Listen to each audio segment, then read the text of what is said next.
Son that saved a wretch like me. I was lost, but now I'm found, was blind, but now I see.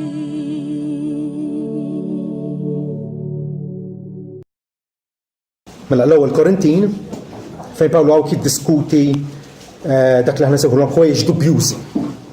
Affarijiet li aħna bħala ulit Alla għandna ħabta min għandu fehma oħra x'ħan nagħmlu. Suġġett delikat u diffiċli. Għaliex kważi aktar ma tagħlem fuq aktar jitħawdu l-mħuħ. Imma rridu fġieħ l-unità ta' bejnietna naraw l-Iskrittura kif tindirizza din il-kwistjoni. Mela l-ewwel Korintin kapitlu 8 u vers 1.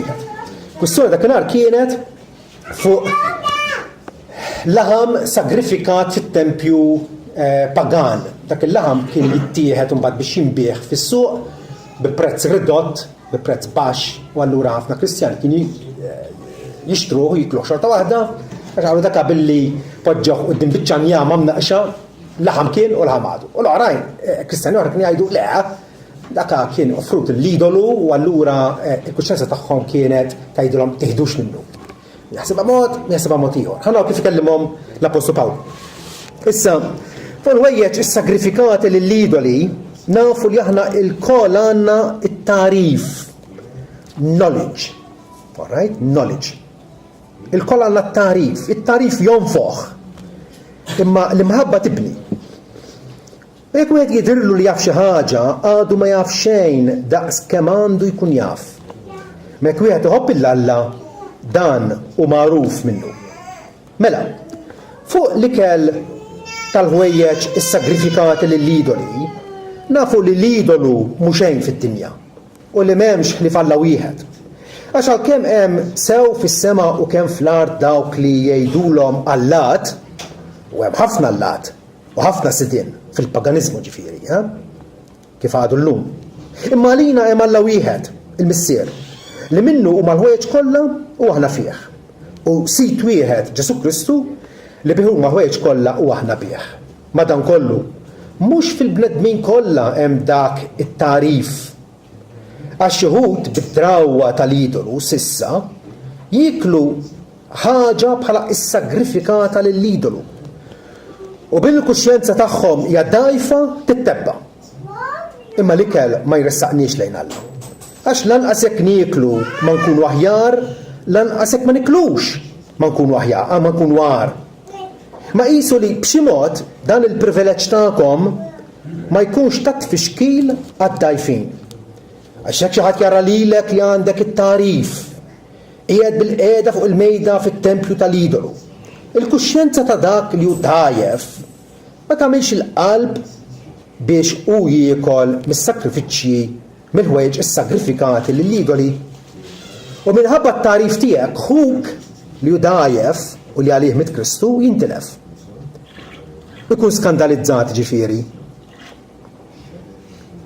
Imma meta tidimbu hekk kontra l-aħwa u tfieru l-kuxjenza dgħajfa tagħhom, intom tidimbu kontra Kristu. Għalhekk, jekk l-ikel ifixkel il-ħija ma nikolx laħam sakemm iddum wieqfa d-dinja biex ma nfixkelx lil-ħija. Amen. Dment li tobdi lill-Alla tista' tagħmel li trid. Għantikom ċans biex tinżel sewwa din. Ara wieħed għaref wistin ta' ippona ħobb l-Alla u għamel li trid, hemm ħafna verżjonijiet tagħha.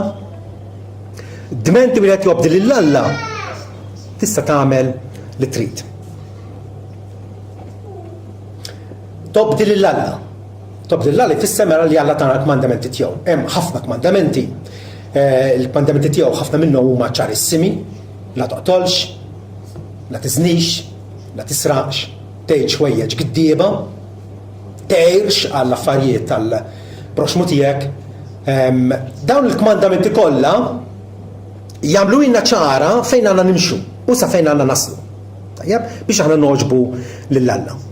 Għandna nkunu nafuhom għax altrimenti niżbaljaw. Jekk jien ma nafx ir-rieda ta' Sidi jien lil sir tiegħu kif ħanobtih. Qed ikun naf x'irid minni sabiex jiena inwieġeb b'dik l-ubbidjenza sempliċi. Però tafu daqsi illi hemm ħwejjeġ illi huma griżi. Mhumiex bojot, ħobb il-proxmu tiegħek bħalek innifsek, dik ċara.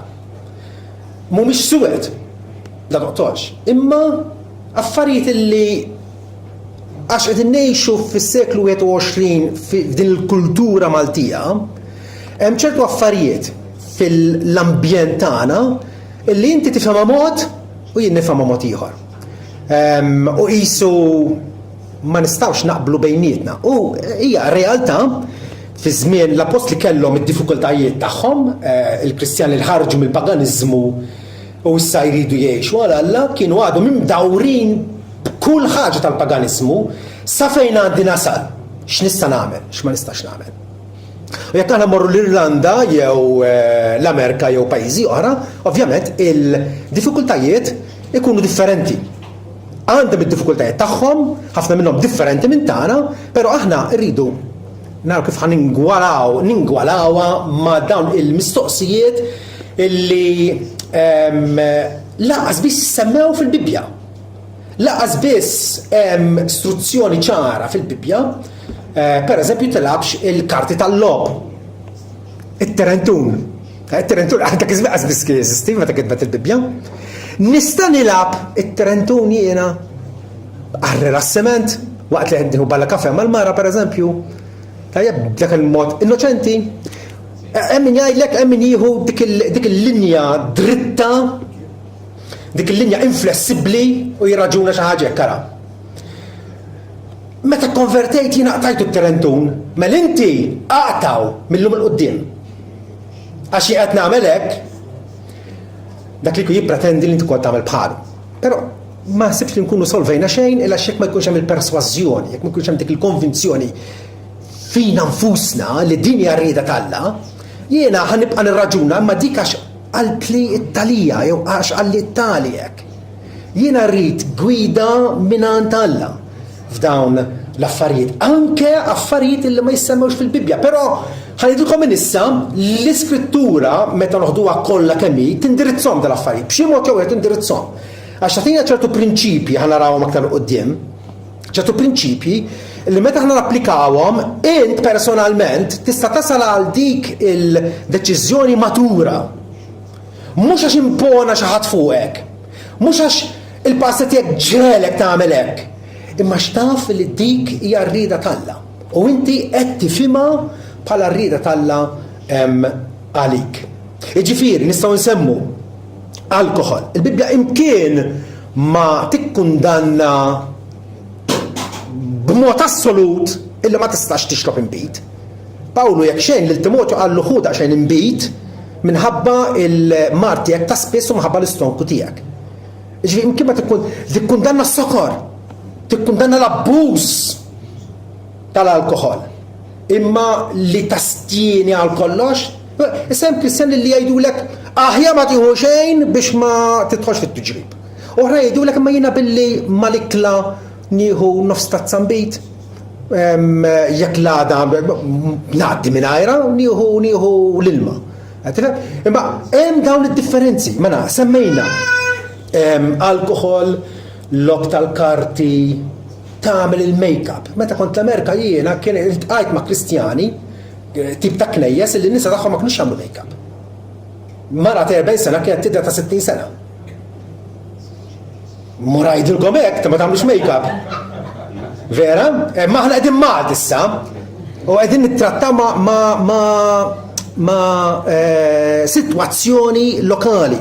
Però iva ġieli ltqajt ma' nies Kristjani li jidrilhom li m'għandhomx jagħmlu make-up, m'għandhomx jisbaw xarhom, aħseb wara tagħmel toner u dal-affarijiet kollha mbagħad. Ma nitlux dal-affarijiet. Qed taraw li hemm da differenzi wara qed isejħilna xorta waħda li ngħixu flimkien fl-unità.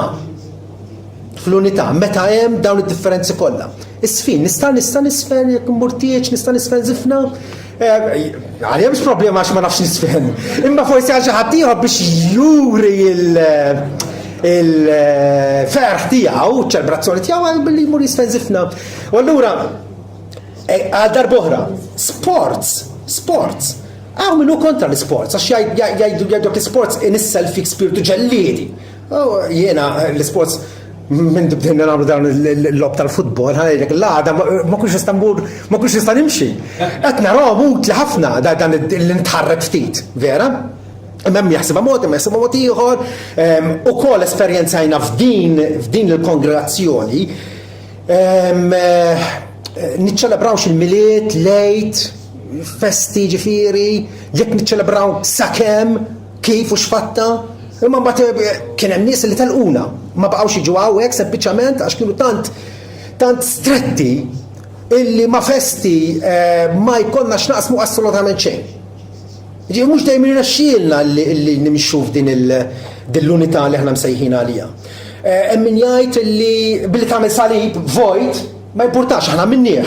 Imma ma jaħseb mod ieħor. Illi ma nagħmlu assolutament xejn. Kristjani wkoll bħalna. Tajjeb?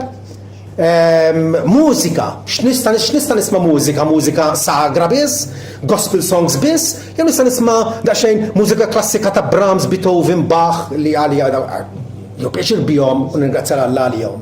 Imma mbagħad mi jgħidlek ara ma tismax il-rock and roll ġakwa tax-xitan, issib min kull fema kif ngħidu bil-Malti, mit-kappestru u mit-bniedem mit-fema. Ġivi, għax aħna Kristjan ma jfissirx li Alla għamlitna xi kappestru hawnhekk li naraw kollha l-istess ħaġa u mill-istess lenti. Nista' mmur it-teatru, inġieli mort u ħadd pjaċir. Qed tifhem ma sib se jgħidulek teatru ma tarax. Tokis, żjarat fiċ-ċimiteri. Il-marati ħadd li għadda kien il-om jumlom u kelmet ma' persuna li ħammorru npoġġu warda fuq il-qabart ommi. U il-persuna l-oħra għandha kull dritt li kollha l-fjema tagħha u speċi skandalizzat ruħha kif taqbattajt. Ġew anke fuq dal-affarijiet. Insibu li hemm differenzi bejnietna. Fi żmien l-Apostlu Pawlu waħda mill-affarijiet jħarqu kienet nistax b'xi mod nieħu sem mis-sakrifiċċji tal-idol, dak il-laħam li jkun offrut quddiem l-idolu u issa jinsab għall-beħ, nista' nixtrih u niekol minnu jew le. Kif għadna fil-bidu, dment li titlob din l-Alla tista' tagħmel li trid, imma tkun taf x'inhu l-kmandament tal-Alla biex tobtih. Okay? Ġifieri nista' nagħmel li rrid imbagħad sakemm jiena perswas li qed nobtih l-Alla, tajjeb Alla qed jagħti ħallini fil-libertà. Qed fil-libertà, però il-libertà vera, il-libertà hija verità ċentrali. Unożżuha. Ir-riforma protestanta reġettat lill-Knisja ħafna libertajiet illi kienu intilfu għal kollox. Il-libertà unożżuha. Ġesu għalek intom tkomplu fil-kelma tiegħi. Tkunu tassew dixxipli tiegħi u tarfu l-verità u l-verità tilliberakom. Il-verità tagħmilkom ħelsin. Ma rridu kun ħieles fil-verità u bil-verità. Mhux ħieles illi nirraġuna u ngħid jien ħanagħmel li fettilli u li joġobni u ma importanti ma' ħadd, dik mhix libertà, dik libertinaġġ. Dik inti tiġi taqgħu tqum il-proxmu tiegħek, tajjeb inti tajt li jiena rajja f'idejja u nagħmel li rid jiena. Dik hija libertinaġġ. Ġesu qed jagħtina l-libertà.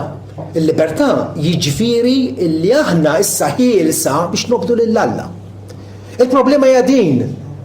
Maħniex ċerti jekk jiena mhux it-tokis, jew jekk jiena nilab xloba futbol, inix qiegħed nobdih l-Alla jew le. Okay? Hija kwistjoni pjuttost delikata u anke diffiċli biex aħna niddeterminawha. L-Apostlu Pawlu jgħidilna illi il-mulej huwa dak l-ispirtu u fejn hemm l-ispirtu tal-mulej hemm il-libertà. Fejn hemm l-Ispirtu Santu u l-Ispirtu Santu jinsab residenti fil-qalb ta' kull Kristjan, Hemm il-libertà, ġifieri Alla tajjina din-libertà. Libertà biex noġbu lilu. Libertà biex nejnu lil ħaddieħor.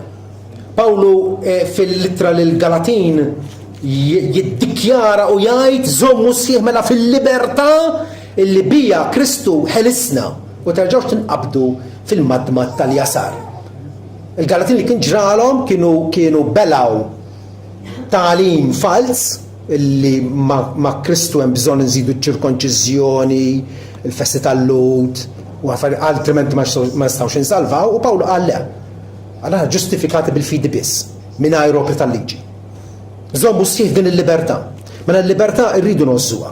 Ma kif qal l-Apostlu Pawlu, l-Apostlu Pietru fl-ewwel littra tiegħu, kapitlu 2 vers 16. Ejxu bħala nies ħielsa, imma mhux tinqdew bil-libertà tagħkom bħala skuża għal passjonijiet tal-ġisem. Ma bħala l-insira talla. Għandna l-libertà, il-libertà hija tant prezzjuża rridu noqgħdu attenti kif nużawha. Idunu attenti li bil-libertà tiegħi ma nfixkilx il-ħaddieħor, ma nkunx ta' skandlu għal ħaddieħor. Illi jiena ngħid jien qed navvanza l qudiem imma qed tavvanza l qudiem billi taffeċ fuq ras ħaddieħor. Għandna l-libertà, imma mal-libertà irid ikun hemm l-mħabba. Jekk aħna qed tafhmuni żgur, jekk qed nagħmel istuffat tal-fenek, ngħid mela għandi bżonn il-patata. Għandi bżonn basla? Hemm dak l-ingredjenti.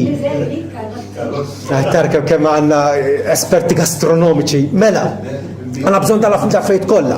U jiena nibda fil-borma nagħmel dal-affarijiet kollha, jew fil-kassor nagħmel dal-affarijiet kollha. U qed nagħmel l-istuffat tal-fenek. U ninsa nagħmel il-fenek. X'ġieli.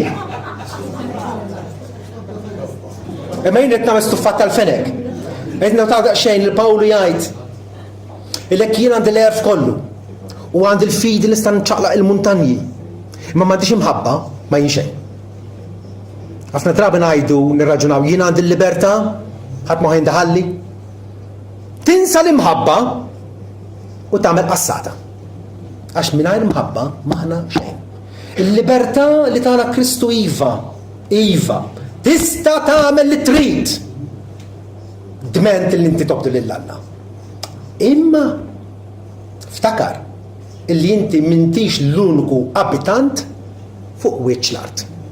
Hemm nies kombinazzjoni qed jgħixu miegħek u bħalek hemm bżonn min jgħinhom, min jaġġevolhom, min jinkoraġġihom f'din il-mixja tagħna.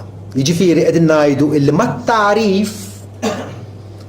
mat-tarif jiena naf ħafna affarijiet. Huwa importanti li tkun taf iva. Pawlu talab il-Kolossin, jiena qed nitlob għalikom biex timtlew bil-għarfa tar-rieda tal-Alla. U tafu Alla xi rid minnkom. Ħalli tażlu l-affarijiet huma l-aħjar. It-tarif huwa importanti. Anke Alla qed iġeddidnisna issa fit-tarif tas-sewwa, fit-tarif tal-verità. Il-Kristjan jeħtieġ li jikber fl-għarfien tar-rieda tal-Alla li jkun jafa aktar u aktar l-Iskrittura waħda mid-ġufijiet serjissimi tal-lum. Il-Kristjan in ġenerali ma jafix l-Iskrittura. Ma jafix. Mbagħad imur jitkellem xi ħadd ieħor u jħawwadlu moħħu. Hemm bżonn ikollna in-knowledge, it-tarif. Importanti. Però mhux it-tarif biss. Mhux it-tarif biss. Ma t-tarif jrid tkun hemm l-imħabba. Pawlu jesprimija b'mod sabiħ ħafna meta jgħid nitkellmu l-verità bl-imħabba. Beħsibek tagħmel il-ħaġa, għandek kull dritt tagħmel iva. Imma qed tikkonsidra s-sitwazzjoni ta' ħadd ieħor fiex jinsab. U jekk jarak tagħmilha u ma jifhmikx, ħadd tkun ta' tfixkil jew ta' għajnuna għalih. Issa, għandna ħabta f'din il-challenge li għandna qudiemna illi immorru jew f'estrem jew f'ieħor. Li qed tipproponi l-Iskrittura illi narfu x'inhi r-rieda tal-Alla u nifhmu l-prinċipji li ħansemmilkom aktar quddiem. U nimxu u nieħdu deċiżjonijiet għaqlija fuq dawk il-prinċipji mhuwiex faċli. Mhuwiex faċli. U għalhekk insibu daqshekk avarija fl-opinjonijiet ta' bejnietna. F'dan l-affarijiet griża ħansejħilhom hekk. L-iskrittura ma tindirizzhomx direttament. Issib fis-sena li imorru jew f'estrem jew fihom. L-estrem wieħed ikraħ huwa l-legaliżmu. Il-legaliżmu huwa meta inti tibda taħseb fik innifsek. Illi jekk inti tmur it-tokis, jekk inti tilab xi Taranto jew xi ħaġa titlef is-salvazzjoni tiegħek. X'waħda din għadok ma nagħmlhom ma tarax, dak huwa legaliżmu. Illi inti bdejt taħseb illi bl-imġiba tiegħek dak li qed tagħmel int tiddependi inti x'ħatmur il-ġenna jew le. Dak huwa estrem li rridu narmuh ma joħċalna. Hemm estrem ieħor li huwa l-liċenzja. Il-liċenzja. Aħna kemm il-liċenzja nużaw meta tġib il-liċenzja tal-karozza. Xi ġifieri tġib il-liċenzja? Ma issa għandek permess mhux vera. Għandek ukoll il-privileġġ illi issuq il-karozza fit-toroq Maltin. Il-liċenzja għal ħafna Kristjani issir illi jiena nista' nagħmel li rrid u niġi naqgħu nqum ħadd ieħor. Intom taraw illi min estrem illi ninaqlaq fiha nnifsi u ma nista' nagħmel xejn minn dal-affarijiet, issa nista' nagħmel kollox. Il-Korintin hekk kienu. Il-Korintin għalihom konvertom il-paganiżmu u l-paganiżmu baqa' jaffettwhom ħafna u Pawlu kien jindirizzhom fuq din ħaġa. Għodu attenti. Qegħdin tikkonsidraw ċert affarijiet? L-ewwel Pawlu jaqbel magħhom jgħidulhom iva, aħna l-kol għandna t-tarif. L-ewwel Korintin 8. Fuq il-weġġ sagrifikati lill-Juda nafu li aħna l-kol għandna t-tarif. It-tarif jonfoħ. Ħanamlu it-tarif waħdu jonfoħ. Ġi inti tista' tant tkun taf l-iskrittura u tant inti intis fiha, imma tant qiegħed tgħix ġo fost għalik innifsek u ma jimpurtakx ma' ħadd ieħor li inti titkabbar dak it-tarif. Jidhirlek li inti l-ħadd issa ma' bidejk. Jidhirlek li issa tagħmel ħadd ieħor u ħadd ieħor jagħmel bħalek u it-tarif jonfoħ. Iżda l-imħabba tibni. Hija l-imħabba li biha ngħinu lil xulxin, nibnu lil xulxin. Iva skont it-tarif imma bl-imħabba. Bl-imħabba. Ġesu iwissina dwar il-possibilità li aħna nagħtu skandlu lil ħadd ieħor. Illi nfixklu lil ħadd ieħor. Jgħidilna aħjar għal dak il-bniedem li tintrabatlu ġebla ta' mitna monqu u jinxteħed il-baħar milli jagħti skandlu jew ifixkel u jgħid minn dawn iċ-ċkejknin tiegħi. Hija xi ħaġa serjissima meta inti tfixkel lil ħadd ieħor flok ma tgħinu biex miegħek tavvanzaw flimkien. Idu kunu sensittivi għal xulxin. Pawlu jgħid hawnhekk illi minħabba erfek minħabba t-tarif tiegħek huk li hu dajjef u li għalih mit Kristu jintilef. Iżda meta tidimbu kontra l-aħwa u tfiru l-kuxjenza dajfa tagħhom, intom tidimbu kontra Kristu. Mhux sempliċement qiegħed noffendi lil ħija. Għax qed jarani ħanejdu qed nieħu vantaġġ sħiħ mill-libertà li Kristu tani. U għadu ma jifhimiex din. Għadu ma jifhimiex. Inkun qiegħed nidneb kontra Kristu. Għax Kristu qalli illi m'għandniex inħarsu biss lejn l-interessi personali tagħna, imma tal-proxmu tagħna wkoll. Ġifu dan il-bina nasab nistgħu ngħaddu l-qudiem u ngħidu illi iva għandna libertà imma Galatin 5 vers 13. Jgħidilna intom ħuti kontum sejħin għal-libertà biex tinqdewx bil-libertà bħala okkażjoni għal-ġisem. Biex tpaxxilek innifsek bil-libertà li Alla tak. Iżda bl-imħabba aqdu lil xulxin. L-imħabba hija preeminenti, l-imħabba hija suprema fuq kollox, fuq kwalunkwe ħaġa li ħatamel, kwalunkwe azzjoni li ħatieħu, inti dejjem tajt il-ħadd ieħor ħanibnieh jew ħankisruh. Hemm lok li forsi infemu nurih għala qed nagħmel din ħaġa u għala b'kuxjenza tajba nasal biex immur it-tokis pereżempju. Okay? Għax vera, bħal fil-kas tal-Korintin, l-idolu ma kien xejn. L-idolu x'inhu? L-idol huwa zokk ta' siġra naqqax. U forsi miksi bid-deb. Dak huwa idolu. Ġifier ma tagħmel ebda differenza il-laħam is-sagrifikat qudiemu jew is-sagrifikat quddiem siġra. L-idolu huwa biċċa njama, muta, għamja u truxa. Imma mhux kulħadd jifhimha din. Wieħed li għadu ħireġ mill-paganiżmu m'intix ħadd fehmu kif ġibu laħaq illi issa għandu l-libertà. Vers 4 jgħidilna Pawlu. Meta għalkemm hemm fis-sema u fl-ard dawk li jduru mal-lat u hemm ħafna l-lat u ħafna sidien fl-imħuħ tan-nies, il-Greċja antika, Ruma antika kellhom mijiet ta' allat għal kull ħaġa.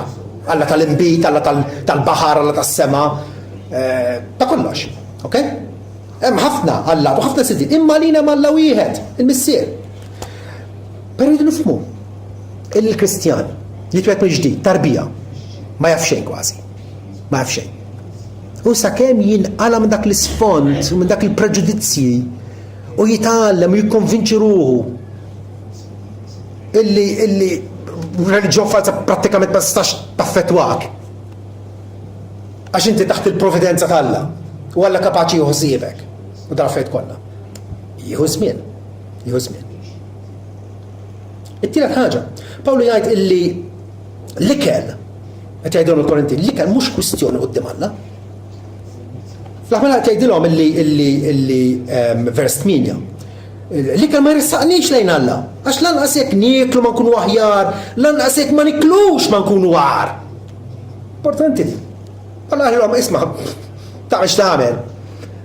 Is-saltna tal-Alla mhix affari ta' ikel u xorb, imma ta' ġustizzja, ta' ferħ fl-Ispiritu Santu. Rumani 14. Però għal ħafna Kristjani is-saltna tal-Alla hija dawn l-intietef żgħar illi nifħuhom u ġibhom muntanji, u jekk inti ma tagħmilx bħalhom, allura ħol xarek u ġib iż-żejt. Il-fattu li l-ikel ma jressaqniex lejn Alla. L-ikel ma jressaqniex imma qisu li b'xi mod dan il-privileġġ tagħkom ma jkunx ta' tfixkil għad-dajfin. Qed tgħix ma' aħwa illi huma aktar dajfin minnek jew aktar sħaħ minnek fil-fidi. Vera jew le? Taħlita.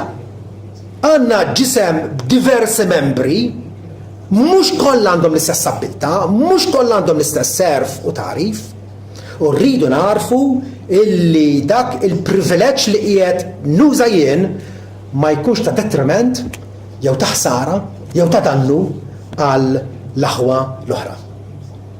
Allura il-prinċipju Pawlu jagħtihulna ċaru tont fl-aħħar tal-kapitlu. Meta jagħlaq id-diskussjoni kollha u jgħidilna għalhekk jekk l-ikel ifixkel lil ħija ma nikolx laħam sakemm iddum wieqfa d-dinja biex ma nfixkilx lija. Għandek dritt tieklu l-laħam għax tirringrazzja l-Alla għalih u kull ikel huwa tajjeb, però jekk inti bl-emil tiegħek qed tfixkel lil ħuk tiklux. U da jgħod allura għal dak l-affarijiet kollha li semmejna fil-bidu. Jekk huk jaf li inti qiegħed fl-għaxija tagħmel logħba tal-karti, logħba bil-karti. Tifhem? U qed jiskandalizza ruħu tant. U saħansitra qed jaħseb li inti m'intix Kristjan. Għax għalih din hija l-kwistjoni kollha. Fehmu bil-kelma tajba. Itlob għalih. U jekk jibqa' daqqa attent illi ma tfixklux apposta u b'mod deliberattiv. Allura rridu issa naraw x'inhuma dal-prinċipji. L-iskrittura tarrafna bihom biex naraw nistax nipparteċipa f'ċertu affarijiet, nistax nieħu sem jew jaqbillix li jiena nastjieni. Jaqbillix li jiena nibqa' lura. Okay? L-ewwel prinċipju huwa l-prinċipju tal-eċċess.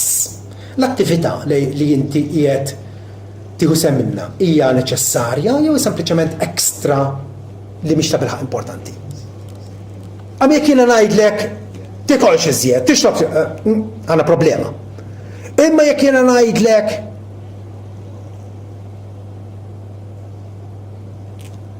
tieħux xi ħaġa żgħira li inti faċilment tibdi biha mingħajr ħorta. Ma tix lesti tagħmilha għal ġid ieħor. Okay? Hija neċessarja. Jista' jkun li hija tfixkil li għandek iċ-ċedieħ. Okay, forsi għalik innifsek inti kapaċi tagħmilha b'kuxjenza tajba. Kapaċi tagħmilha.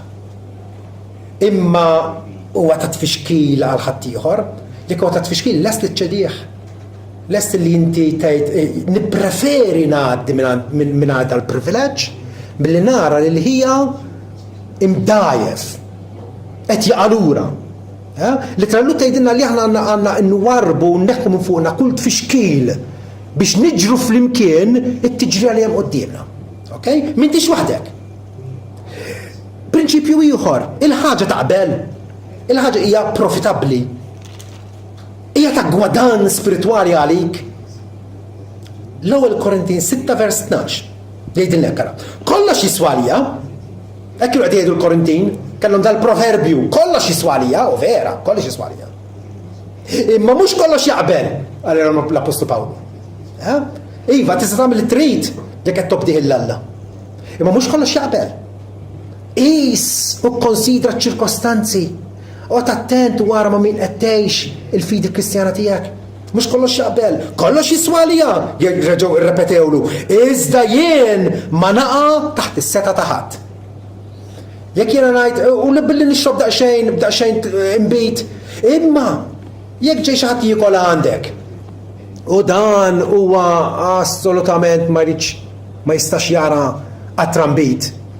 U inti tpoġġilu l-fliexkun tal-imbit apposta fuq il-mejda biex tinkieħ, tagħmel sens din. Tagħmel sens. Rridu nkunu sensittivi għal xulxin u naraw illi le. ċertu affarijiet ma jaqblux. Hemm affarijiet illi għalkemm nista' nagħmilhom ma jkunux ta' għajnuna, ma jkunux umli, ma jkunux utli, skużawni, ma jkunux utli. Ma jkunux ta' fejda għal ħadd ieħor. Okay? Hemm prinċipju ieħor. Il-prinċipju tal-emulazzjoni illi jiena għandi mudell x'limita.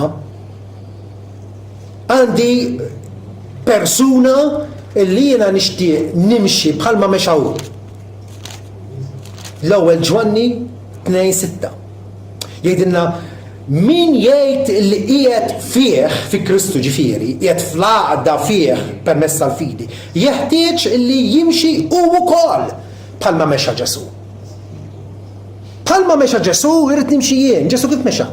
Ġesu dejjem qagħad attent li fuq dak il-prinċipji fundamentali tal-fidi ma ċediex lanqas pulzier. Meta ra l-Farizej żiedu l-liġijiet tagħhom hekk il-Bibja saret isa mixejn għalihom, Ġesu ħad qatta bla ħabel kontrihom. Opponihom u għalihom intom qed iġġibu fix-xejn il-kelma talla. Imma meta kien hemm każ illi biex ma jkunx ta' tfixkil għal ħadd ieħor, Ġesu kien lest illi iċedi. It-taxxa tat-tempju Ġesu bħala liben talla kellu dritt ma jħallasiex għax hu liben fit-tempju. U l-Pietru għallu mela l-ulitu ma ħelsin, Pietru għallu ekku, għallu ma biex ma nfixkluhomx, mur il-baħar, itfa' xlief, u l-ewwel ħuta li titla' iftila ħalqa ssib stater munita li tkopri t-taxxa tiegħek u tiegħi. Ġesu kien lest li jħallas għavolja ma kellux għalfejn ħallas. Għaliex? Biex ma jfixkilx il-ħadd ieħor. U l-aħwa qegħdin ngħixu mhux biss ma' xulxin bħala aħwa, imma d-dinja qed tosserva. Sħabek fuq ix-xogħol qegħdin josservaw kull mossa li qed tagħmel, kull kelma li qed tgħid. Qed tfixkilhom jew qed tgħinhom. Allura, bħalma għamel Ġesu, jiena rrid ukoll li nagħmel. Ma jfissirx daqshekk Ġesu kien lest li jopponi, fejn għandu jopponi, imma fejn jista' jinżel għal livell ta' dak li jkun, jinżel għal livell ta' dak li jkun. Iva. Ġifieri qegħdin ngħidu li l-eżempju jiena nista' nagħmel irrid. Imma rrid inħalli eżempju warajja. Inħalli eżempju warajja. Jien minix eremita, minix qed ngħix fid-deżert tas-Saħħara ma jarani ħadd. Qed ngħix qudiem Alla vera, dik l-ewwel li żed ħaġa importanti, li qed nagħmlu għal Alla. Qed nagħmlu għal Alla, mhux għal wiċċ in-nies. Imma inevitabilment in-nies qegħdin josservaw. Id-dinja qed tosservana. U allura l-eżempju Bibbja tikkonoxxih. U tajt li iva hemm qawwa fl-eżempju illi aħna nħallu warina. L-ewwel Timotju 4:12 Pawlu jgħidlu ħalli ħadd ma jmaqda liż-żożija tiegħek iżda kun int eżempju għal dawk li jemmnu fil-kliem, fl-imġiba, smajtuha? Kif iġġib ruħek, x'qed tagħmel x'ma tagħmilx. Fil-mħabba, fl-ispirtu, fil-fidi u fis-safa. L-eżempju. Ukoll l-evanġeliżmu. Jien nista' nagħmel ħafna affarijiet liberu nagħmelhom kollha, però jien ukoll liberu illi ma nużax il-libertà kollha tiegħi. Qegħdin nifhmu għadin? Jiena nista' nagħmel ħafna affarijiet liberu totalment, Kristu ħelisni. Ma issa nażel ma nikolx il-kejk kollu, ħanajdu hekk. Ma nikolx il-kejk kollu. Alright? Issa, meta ngħidu għall-evanġeliżmu, dak li qed nagħmel, dak li qed nieħu sehem minnu jiena qed ikun ta' għajnuna jew ta' tfixkil għalija bħala xut ta' Kristu fid-dinja. Għaliex l-infidili nista' ma jemnux jistgħu jkunu attirati b'dak li ngħidu, b'dak li nagħmlu, jew ukoll disgustati. Għal darb'oħra l-appell tiegħi huwa illi nkunu sensittivi. Sensittivi. Okay? L-ewwel Korintin 10 vers 32 Pawlu jgħidilna toħolqux tfixkil, stumbling blocks, toħolqux skandli, tagħmluhomx apposta f'riġlejn xulxin. Toħolqux tfixkil la għall-lut, la għall-ġentili u lanqas għall-Knisja tal-Alla. Ġifieri Pawlu interessat mhux biss għalina biss, imma wkoll għall-bqija tad-dinja. Bħalma jien ukoll noġob lil kulħadd f'kollox. Mhux infittex dak li qabel lili, imma dak li qabel lil ħafna biex ikunu salvati. U Pawlu kien kapaċi infatti jgħid li għall-lut jien sirt qisni ludi. Infatti, meta kien jsejr lura lejn Ġerusalemm, 10 xahar għax kellu weda. Il-lut kien jagħmluha kienet xi ħaġa fil-kultura tagħhom, fil-liġi tagħhom. Imma Pawlu biex jimxi magħhom biex ma jfixkilhomx għamel dil-weda u mar fit-tempju u talab fit-tempju. Irridu nikkonsidraw dal-affarijiet. Għall-lut sirt qisni ludi. Għal dawk minn għal-liġi tal-Alla sirt qisni minn għal-liġi għal kemm kelli l-liġi ta' Kristu f'qalbi. Jgħid. U tajb li aħna nirriflettu fuq dal-affarijiet. Il-fatt li aħna rridu nkunu flessibbli. Rridu nkunu flessibbli mhux qisna virga tal-azzar illi b'xejn ma titgħawweġ. Rridu nkunu bħal dik is-siġra li jekk jonfoħ ir-riħ minn hawn billi immilu ftit. Għall-lut sirt qisni ludi biex nirbaħ il-lut għal dawk minn taħt il-liġi sirt qisni taħt il-liġi. Għad-dajfin sirt qisni dajef biex nirbaħ id-dajfin. Sirt kollox għal kulħadd biex b'xi mezz insalva lil xi ħud. Sirt kollox Pawlu kien lest illi jkun seftu ta' kulħadd. Issa di diffiċli. Imma dal-aħħar minn għalija tkellimna fuq il-Kristjan bħala l-sir ta' Kristu. Allora nabbinawa tajjeb din. Jekk inti għadek qed tfittex il-prestiġju tiegħek, il-fama tiegħek, il-popolarità tiegħek, il-kumdità tiegħek, ovvjament tal-affarijiet ma tagħmilhomx. Jekk inti l-sir ta' Kristu, tajt jiena ħansir kollox għal kulħadd. Jekk dan sibtu dajjef, ħan iddajjef bħalu, ħalli nkun nista' nerfgħu bil-mod il-mod. Il-prinċipju mela tal-flessibilità. Hemm ukoll il-prinċipju tal-eżaltazzjoni. Dak kollu li tagħmel, għamlu għall-glorja tal-Alla. Konvint li dak li qed tagħmel fl-aħħar huwa għall-glorja tal-Alla. Inti qed tgħid jiena b'dil ħaġa kapaċi nirringrazzja lill-Alla. Dal-aħħar kellna l-opportunità li nagħtu daqqa ballu flimkien u jien ħassejtni vera grat. U l-mulej ringrazzajtu. Illi nista' inkabbar il-biberja tiegħi magħkom biċċa ballun u nitqu u niddefertu flimkien. Għana leha. Għamilta nerġa' nagħmilha jekk Alla jrid għax qed nagħmilha għall-glorja ta' Ftemna? Issa jekk hemm xi ħadd li mhux jifhimha din irridu nfehmu ilu. Bil-mod. Nfehmu ilu.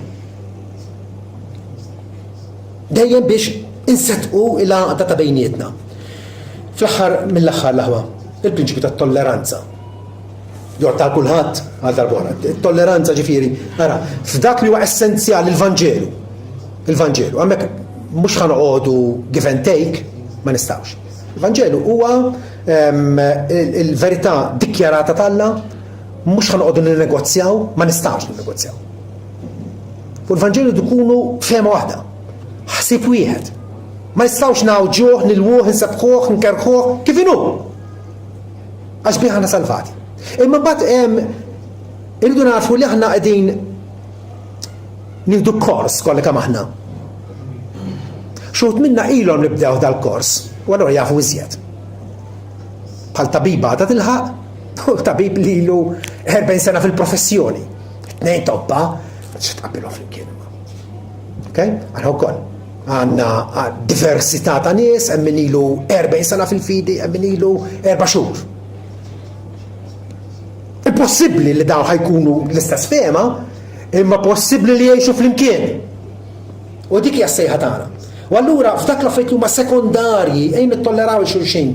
Ejjew nafu li tinsab fejn tinsab għadek tibda mix-xa tiegħek ma' Kristu, jew forsi tinsab bid-daqna griża u matur ħafna, ilqa lid-dajjef. U inti bħala dajjef irrealizza illi il-persuna l-oħra bid-daqna griża dak għandu maturità ħafna aktar minnek. U l-Ispiritu Sant mhux li lek biss qed jgħallem, imma diġà għallem il-ħadd ieħor ukoll. U allura qed ngħid jiena mhux bil-fors jiena għandi raġun, ħadd ieħor ukoll jista' jkun għandu raġun. Probabbilment ħadd ieħor aktar iva milli le għandu raġun jien m'għandix. Il-kwistjoni hi illi rridu nkunu f'dan l-affarijiet tolleranti. U nirrepeti l-istess ħaġa, illi f'kollox imbagħad, f'kollox, f'dak li huwa importanti jew mhux l-imħabba. Għalax mingħajr imħabba, mingħajr dik il-perspettiva illi kull ma ħanamel, kull ma se nitkellem, kull ma ħanajt, ħanamlu għal ġid ta' ħadd ieħor, dak huwa l-iskop tiegħi. Dik hija l-mira tiegħi. Issa forsi ħadd ieħor ma jifhimnix vera, u hekk probabbilment ħajġri, imma rridu narfu illi aħna rridu naqbdu jitfit għalenija biħsib wieħed nigglorifikaw il-Alla billi insaħħu u nfittxu illi naġevolaw lil xulxin. U bekk biss is-sit tagħna jkun magnifikat. Amen.